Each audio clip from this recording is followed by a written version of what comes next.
Alright, so we've added our mask here. It's all white.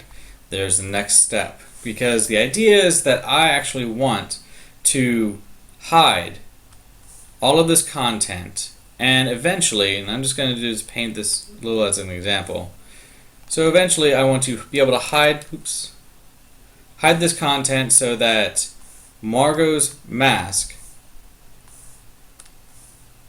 will hide all of the shape layer, revealing my daughter underneath. And I could paint it in just like this, but the Wacom tablet, of course, is much faster.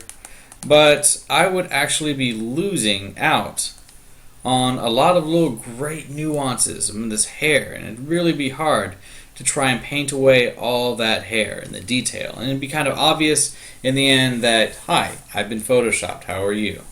So, in order to avoid that dilemma, let's just move this back. There's a technique.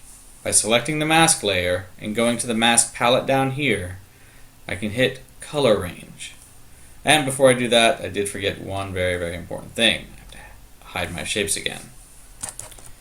So, I'm going to go down here, hit color range, and here is the really interesting thing. I'm going to hit once, and by this point you should have localized color unchecked, fuzziness set to 0, and image should be set at image, not selection.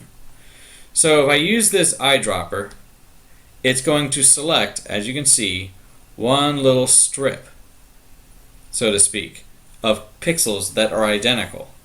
But if I select this little plus symbol, the eyedropper with the plus symbol, and kind of hold click and drag around this entire sky area, as you can see, I just selected a lot of sky. So I'm going to continue doing that. I'm going to click and drag it around this area. I'm going to click right there. And I'm going to click and drag right around here. Now, you might be thinking, I'm actually losing a lot of information here. This is kind of crazy, this is counterproductive, but it isn't. In the next video, I'm going to show you how we're going to add content back so we can really refine the selection.